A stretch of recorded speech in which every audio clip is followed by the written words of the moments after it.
Number 18. Joshua Phillips. In Jacksonville, Florida, Maddie Clifton's tragic murder case unfolded when the 8-year-old went missing in November 1998. Initially suspecting a neighbor with a long history of arrests as their primary suspect, police eventually discovered that the true perpetrator was another neighbor who wasn't on their radar, 14-year-old Joshua Phillips. Maddie's body was found a week later by Joshua's mom, Melissa Phillips, under the boy's waterbed. When confronted, Joshua confessed to the crime, saying that it started with an accidental head injury while Maddie and him were playing. Afraid of his father's reaction, Joshua then beat and stabbed Maddie to silence her cries of pain. The narrative that Joshua was afraid of his dad was somewhat overlooked during the investigation and trial, but his father, Steve Phillips, exhibited several signs of being an obstinate and potentially abusive man, though this in no way justifies the boy's actions. Steve's strict rules about having other children in the house, violent tendencies, and dislike for young girls raised many questions about the environment Joshua grew up in. Maddie's presence may have triggered anger in the boy, which was likely learned from his father. Joshua, charged with first-degree murder, was tried as an adult for what he did, and in the end, he was convicted and received a life sentence in prison without parole back in 1999. Despite several appeals, his conviction stood, and in 2017 a judge upheld the life sentence. But an appellate court decision indicated a 25-year review, considering Joshua's maturity and rehabilitation up to that point, with the potential for sentence modification in 2024. Now in his late 30s, Joshua Phillips remains behind bars at the Tomoka Correctional Institution in Daytona Beach, Florida. Number 17. Brothers in crime. In a disturbing case coming out of Oklahoma, two teenage brothers, Robert and Michael Bever, carefully planned a brutal murder of their entire family. Their intention was to become famous through mass shootings. On July 22, 2015, armed with knives they'd stockpiled, the brothers carried out a gruesome attack on their parents and siblings, leaving 3 dead and 2 heavily injured. Their 12-year-old brother Daniel managed to call 911, but was later tricked by Michael and killed. The brother's surviving sister, Crystal, revealed that Robert had often expressed a desire for notoriety, collecting knives and body armor, and considered killing a hobby. During a preliminary hearing for the case, detectives testified that the brothers wanted to surpass other mass serial killers and craved media coverage. The brothers intended to go on a full-blown mass killing spree with nightly planning sessions. Apparently, they hoped to create videos with their victims before dismembering and storing them in a family home's attic. Robert eventually accepted a plea deal in 2016, receiving 5 life terms without parole and additional sentences in 2020 after attacking prison staff. In 2018, Michael went to trial and was found guilty of 5 counts of first-degree murder.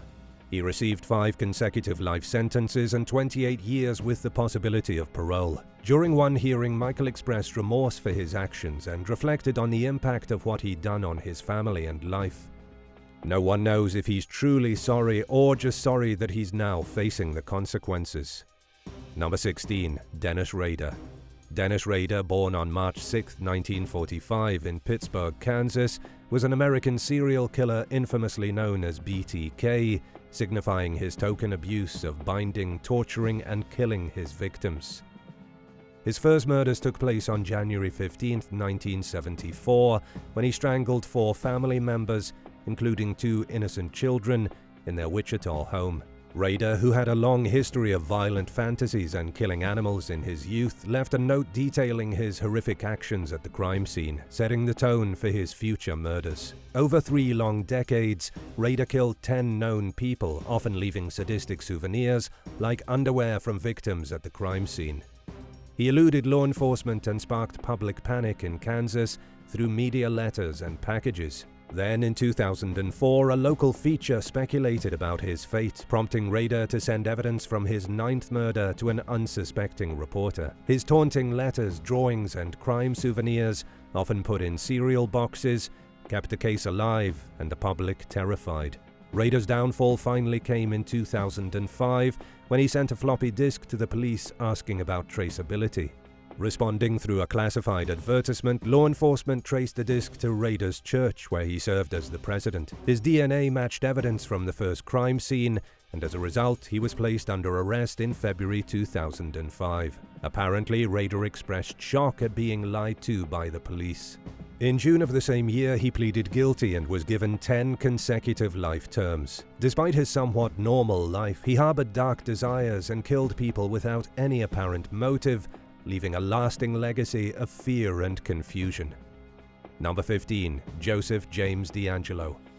The arrest of the Golden State Killer, Joseph James DAngelo, marked the end of a long pursuit for justice in a series of crimes that started all the way back in 1976. DAngelo was linked to 38 separate attacks in Sacramento and Stockton over a 2-year period, evolving from targeting women living alone to attacking couples. He'd stalk his victims, break into their homes, and leave twine as a precursor to later coming back and tying them up. And in a taunting phone call made to police officers in 1977, he claimed, "I have my next victim already stalked, and you guys can't catch me." Letters from the killer received in 1977 included an eerie poem titled Excitement's Crave, and hinted at an offer from Sacramento for a movie about his life to fund a planned exile. The terror went on with threatening calls made to victims and agencies until 2001.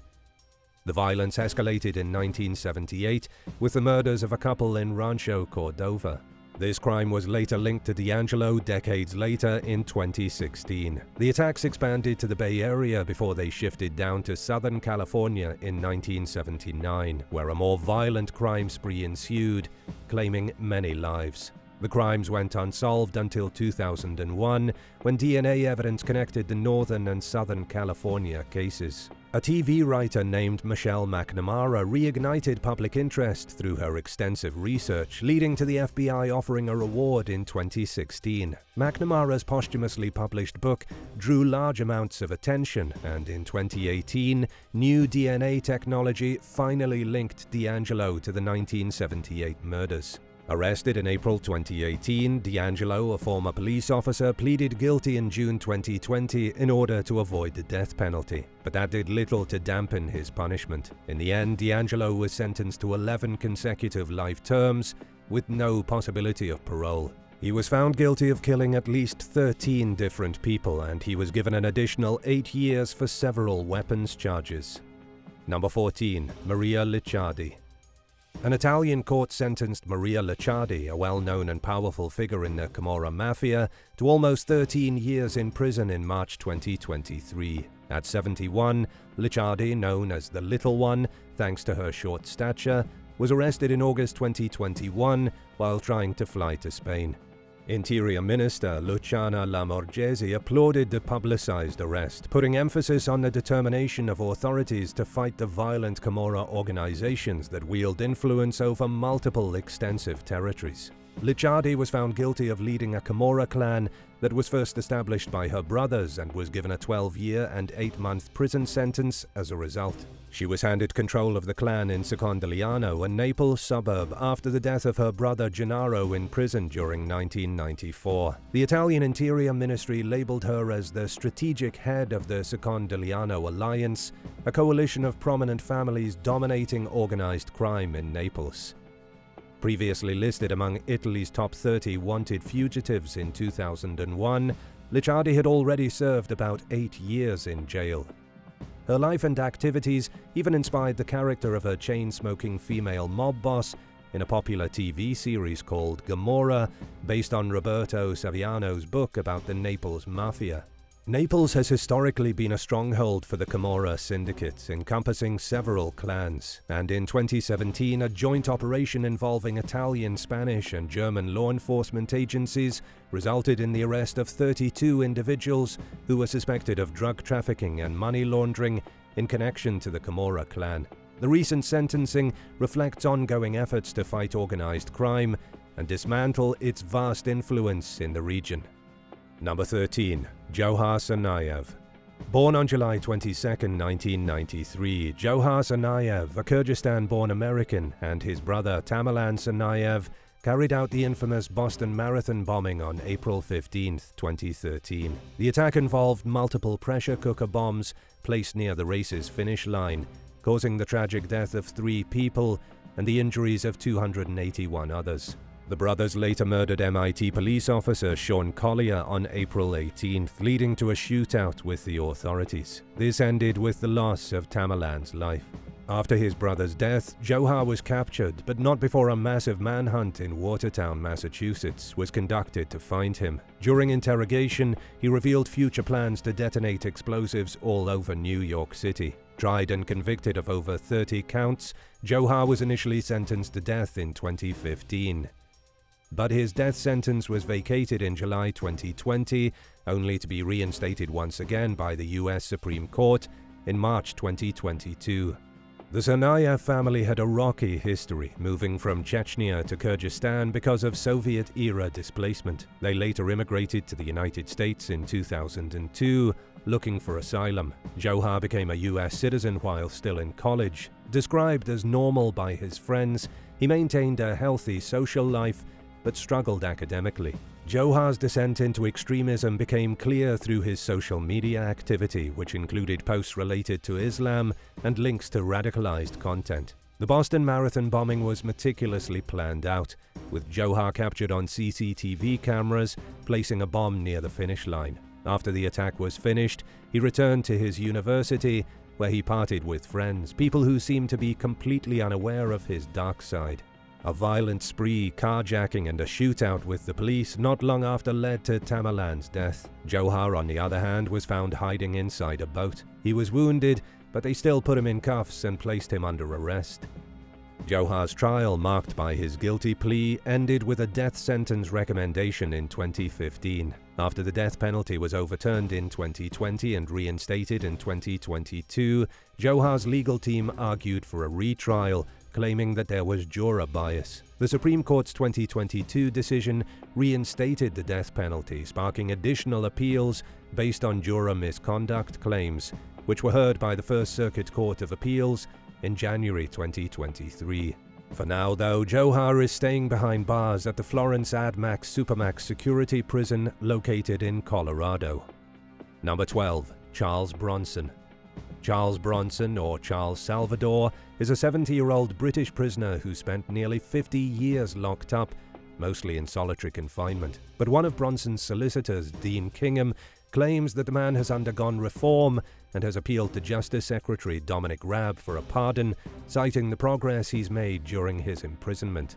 Born Michael Gordon Peterson in 1952, Bronson grew up in a politically active family with ties to a conservative club in Aberystwyth. Despite this promising start, his life took a dark, criminal turn during his teenage years in Cheshire. In 1974, he was sentenced to prison for aggravated burglary, assault, and possession of a firearm. Bronson's sentence was repeatedly extended thanks to violent incidents that took place in facilities against prison staff and inmates.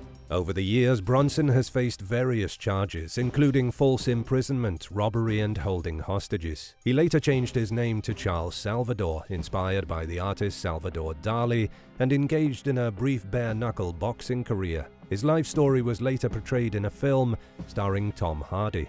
Bronson's latest venture is an art exhibition showcasing drawings about his time behind bars. Priced anywhere from £700 to £30,000, the artwork aims to support his new bid for parole. Alongside his artistic endeavors, Bronson has written 11 books detailing his life experiences. Despite countless parole bids being denied because of past violent outbursts, Bronson's legal team continues to argue for his release, emphasizing the time elapsed since his last conviction and internal prison adjudication for violence. In a message sent to Sky News, Bronson questions the justification for his prolonged imprisonment, denying any and all accusations of murder and expressing frustration with the public's perception of him. Number 11. Cyanide Malika. K.D. Kempama, or Cyanide Malika, stands as one of India's first convicted female serial killers. Once just an ordinary woman from Kagalipura, Bengaluru, Kempama's life took a turn for the worse in 1998. After multiple business losses and her husband's untimely death, she transitioned from running a cheat finance company to a chilling spree of cold-blooded murders. Her motive wasn't rooted in trauma, but a selfish and greedy desire for wealth. Operating between 1999 and 2007, Kempama targeted vulnerable women as they left temples, promising solutions to help them through special prayers. Disguised as a kind middle-aged woman, she gained the victims' trust, luring them to isolated areas. During the supposed rituals she conducted, Kempama forcibly administered cyanide powder, robbing her victims of valuables after they'd passed out. Her main objective involved changing her name after each crime to avoid capture, but in 2012, she was handed a death penalty for her convictions, which was later lessened to a life term. Her case challenges traditional perceptions of women resorting to gruesome crimes under extreme circumstances. Advocate Pinky Anand says that instances like Cyanide Malika debunk the idea that women are incapable of committing such horrible acts of cruelty. This story reminds us that criminals like Kempama often operate behind a curtain of mediocrity. Despite her horrific actions, she blended seamlessly into society, prompting reflection on how appearances can sometimes be deceiving. Number 10. Gwendalyn Graham and Katherine May Wood. In July 1985, Marguerite Chambers was admitted into the Alpine Manor nursing home in Walker, Michigan. Her family soon started noticing signs of distress, which later determined that some of the woman's caretakers were mistreating her. After Chambers' death came in 1987, it wasn't until 1988 that her daughter, Jan Hunderman, learned the shocking truth. Ken Wood reported to law enforcement that his ex-wife, Kathy Wood, a nurse's aide at Alpine Manor, confessed to being involved in a series of murders with her co-worker and secret lover, Gwendalyn Graham. Initially skeptical, the police decided to confront Wood, who first dismissed the accusations as a joke, but later confessed that Graham had actually suffocated multiple patients inside the nursing home. Wood detailed their disturbing actions, including suffocating Chambers twice, once with a washcloth and again with a washcloth placed over the top of her mouth. She also disclosed that they plotted at least 5 different murders, selecting victims based on the first letters of their names in order to spell out murder. Their motive, as Wood claimed, was simply to have something that'd bind them together forever. Despite Wood's confessions, investigators lacked sufficient evidence to make an arrest, but Wood's detailed confessions and the exhumation of victims' remains provided the necessary corroboration. This resulted in Chambers and another victim, Edith Cook, having their causes of death officially changed to homicide. Wood and Graham were arrested not long after, and Wood agreed to testify against Graham in exchange for a plea deal. Heather Barriger, Graham's new lover, corroborated Wood's story. Graham was found guilty of 5 counts of first-degree murder and 1 count of conspiracy to murder, receiving a life sentence. But for her role in the case, Wood was only sentenced to 20 to 40 years for 1 count of second-degree murder and 1 count of conspiracy to murder. In January 2020, Wood was released early from prison thanks to good behavior and moved to South Carolina. Graham, on the other hand, is currently behind bars at the Women's Huron Valley Correctional Facility in the township of Pittsfield Charter, Michigan. Number 9. Larry Hoover. Chicago has a significant history of gang activity, with the Gangster Disciples led by Harry Hoover. They stood out as one of the most notorious street gangs in the entire city. Born in 1950 in Jackson, Mississippi, Hoover moved to Chicago at just 4 years old. By 13, he was already involved with the Supreme Gangsters, known for local criminal activities that escalated from petty muggings to assaults and shootings. Eventually, Hoover climbed up through the ranks, ultimately taking control of the gang in the late 1960s and renaming the group the Gangster Disciples. Despite his imprisonment since 1973, Hoover stayed in control of the gang through communication with members on the outside. In the late 1990s, federal authorities cracked down on the Disciples, weakening Hoover's influence. At the moment, the gang is still operational in Chicago, but its power has significantly gone down.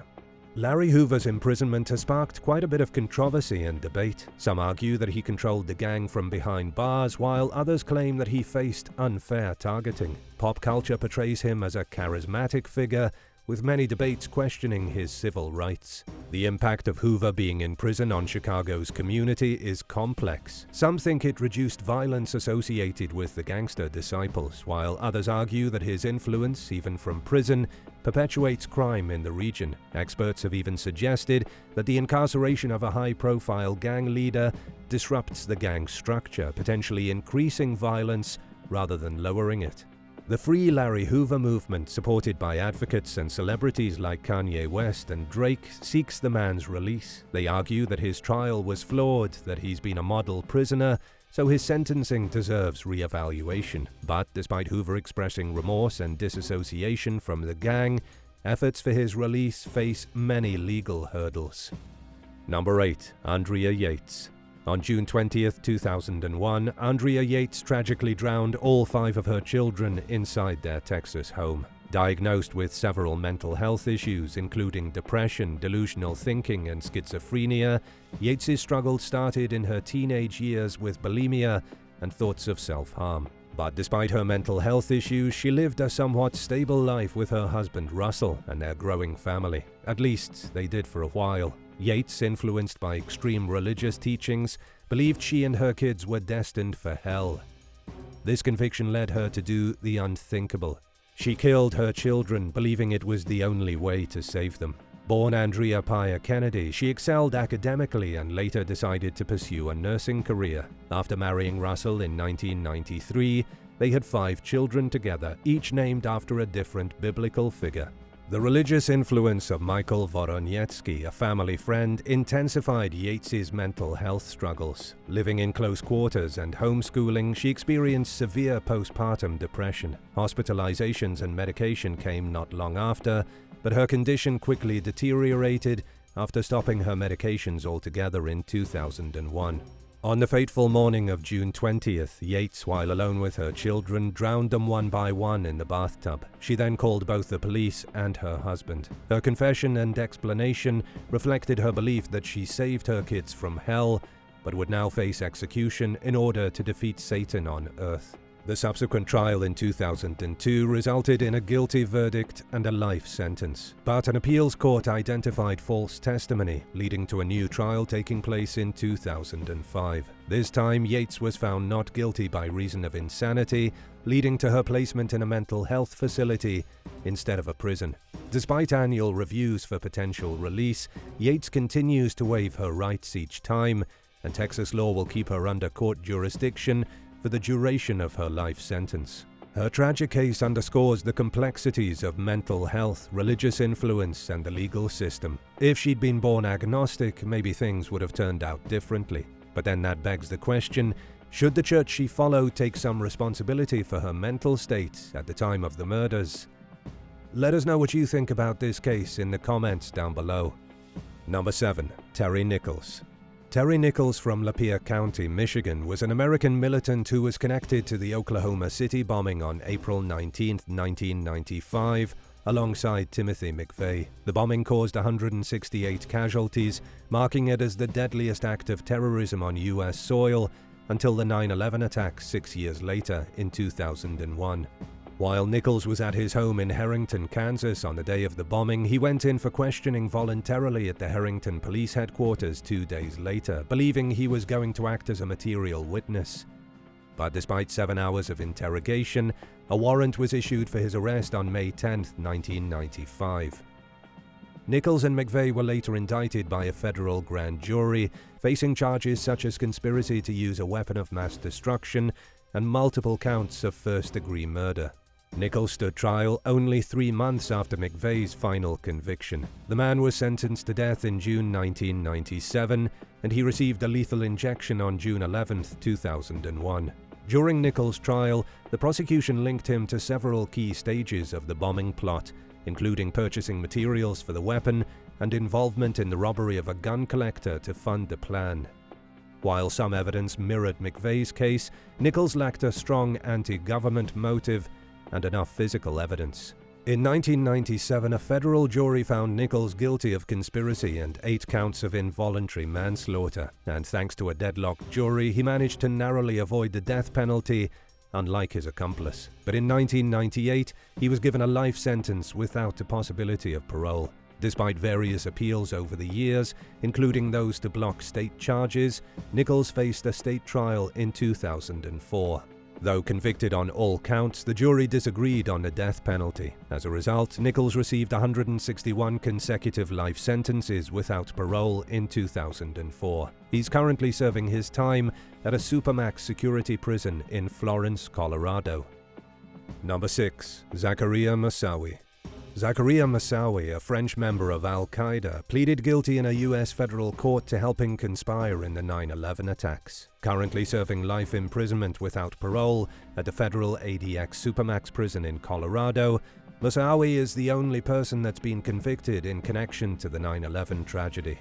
Arrested in Minnesota back in 2001, he faced charges including terrorism, aircraft piracy, and using weapons of mass destruction. Prosecutors claimed that he replaced the 20th hijacker, but linking him directly to the other 19 participants proved extremely challenging. Masawi's trial, perceived as a test of the U.S. justice system for future terrorism suspects, featured disruptive courtroom behavior and self-representation. Initially denying involvement in 9/11, he later admitted to his association with Al-Qaeda, but claimed that he didn't plan out any distinct attack. The man was found eligible for the death penalty in April 2006, but the jury spared him from execution, opting instead for life imprisonment without parole in May 2006. Masawi's case revealed heavy tensions between national security and judicial proceedings. His surprising guilty plea in 2005, paired with erratic behavior, led to very complex trial dynamics. Despite several appeals to withdraw his guilty plea, he received consecutive life terms in early 2006. Transferred to ADX Florence, Colorado, he remains an incredibly infamous figure linked to the 9/11 attacks and is likely feared by the majority of the United States for being involved in one of the worst tragedies to ever take place on American soil. Number 5. Eyeball Man.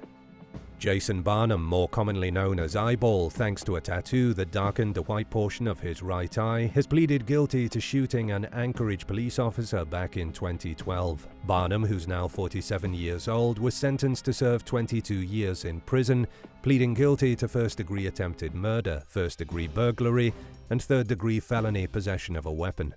Before this specific incident, though, Barnum already earned a bad reputation and had a lengthy criminal history under his belt. According to court records, his encounters with the law date as far back as 1993, when Barnum was only 17 years old, with reported burglary charges in 1994, 2000, and 2005. The shooting with the Anchorage police happened in 2012 when authorities were investigating a string of home burglaries and car thefts in the region. During an inspection at a hotel, Barnum decided to open fire from a bathroom, injuring one officer in the process. Two other officers returned fire, hitting Barnum in the arm. After taking him into custody, Barnum, decorated with skull tattoos on his head, admitted to committing the thefts and burglaries to sustain his heroin addiction. Anchorage Police Department Chief Mark Mew argued for a severe sentence, emphasizing Barnum's history of hostile behavior. Barnum, reflecting on his actions, acknowledged his wrongs and expressed remorse, recognizing his troubled past. He attributed some of the blame to the Alaska Department of Corrections, citing challenges after leaving prison in 2010. But despite acknowledging external factors, the court still held Barnum responsible for what he'd done.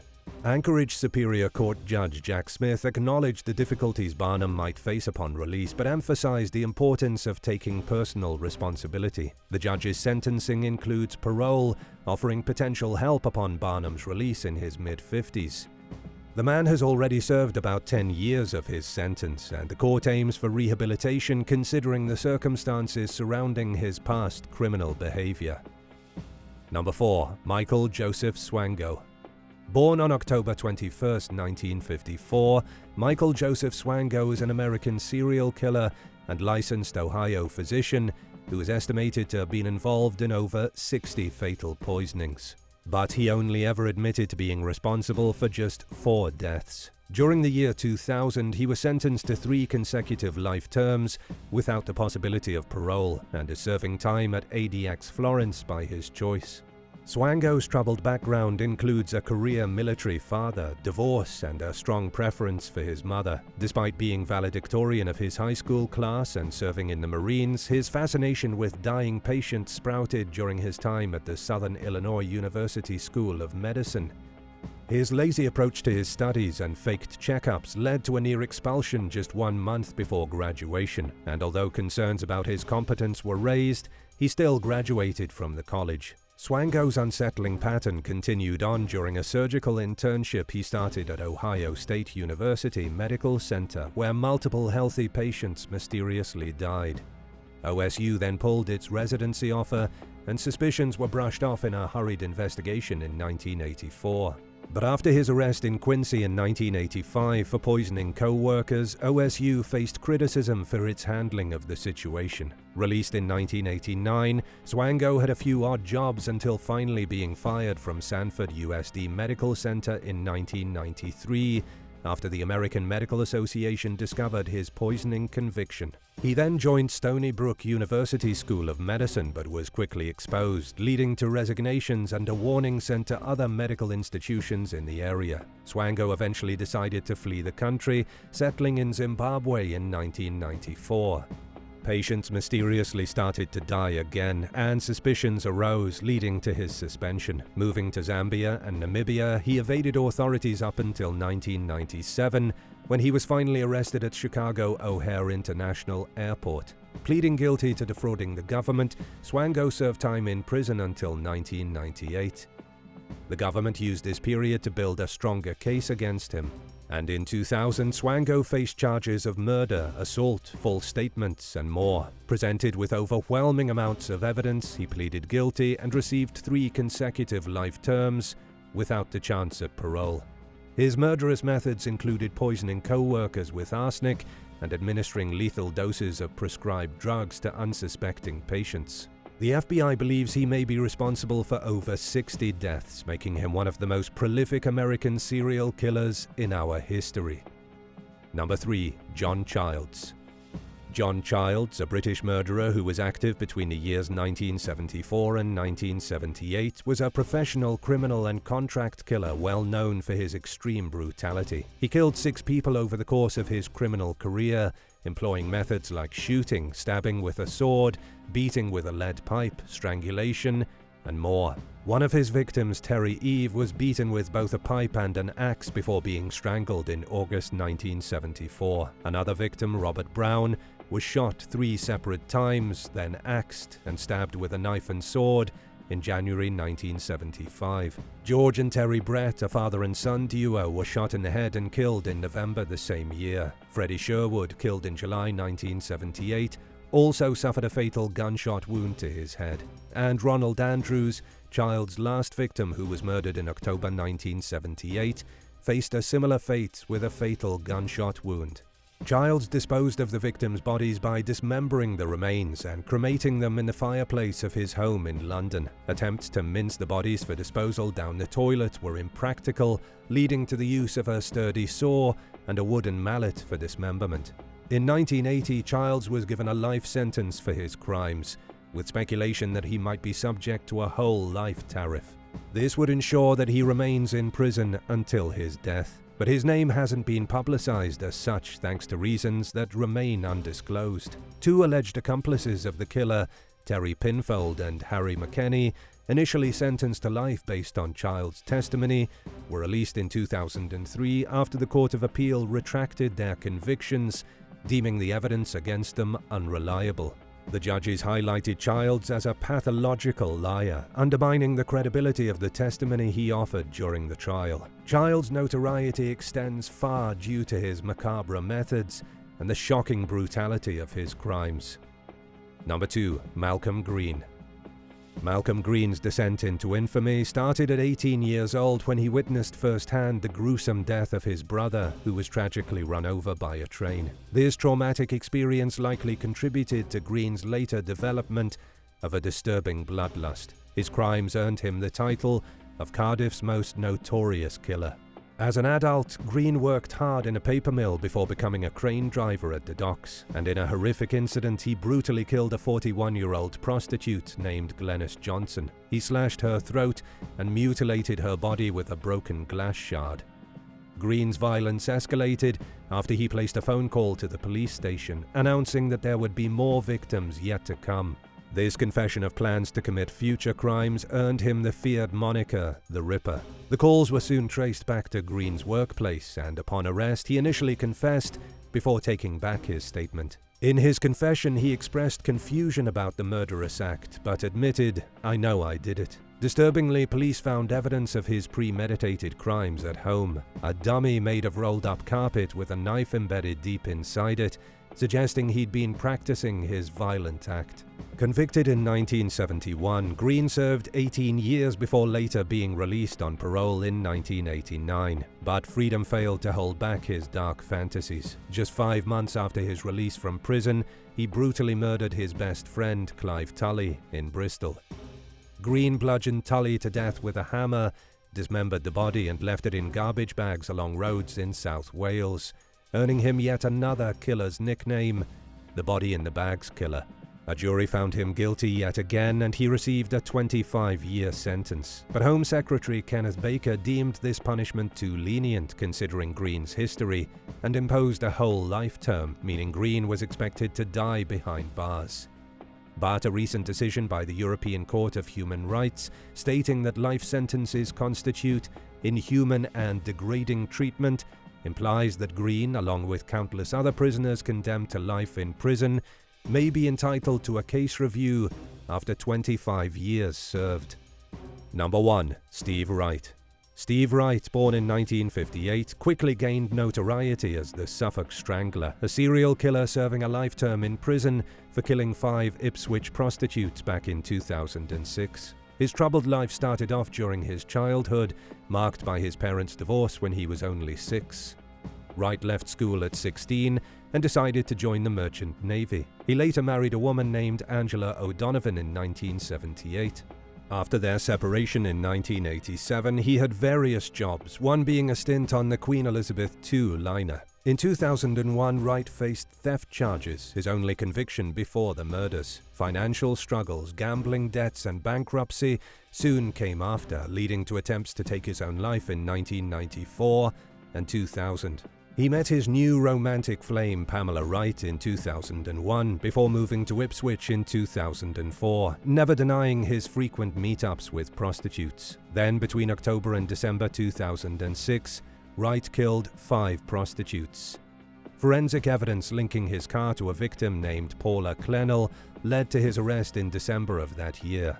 Convicted in 2008, he received a life sentence, and although Wright appealed this decision, he dropped it the following year. Wright's connection to other crimes slowly emerged, including being a suspect in the Susie Lamplugh murder case. Authorities also explored links to the unsolved murders of Vicky Glass, Jeanette Kempton, and Natalie Pearman, among a few others. Wright's arrest in July 2021 for the 1999 murder of Victoria Hall only added to the ongoing investigations. Experts questioned Wright's late onset of serial killing, suggesting that he likely had prior offenses that have yet to be discovered. He's been linked to multiple cold cases like Michelle Bettles and Amanda Duncan. A documentary called Murder in the Red Light dives deeper into the Ipswich murders, reflecting the victims' families' calls for further investigations. The police, while examining these connections, also recovered DNA profiles ruling out Wright from some of the cases. But despite suspicions, the lack of conclusive evidence makes some links questionable at best. Wright's criminal history and potential involvement in other crimes continue to unfold to this day, emphasizing the complex investigations surrounding his life and what he's done. If you saw an escaped convict on the run in public, would you try to stop them from leaving until police officers arrived? Or would you just inform the authorities of their presence and let them take it from there? Let us know in the comments below. And if you enjoyed this video, be sure to leave a like and subscribe to the channel. Thank you for watching, and we'll see you in the next one. Bye.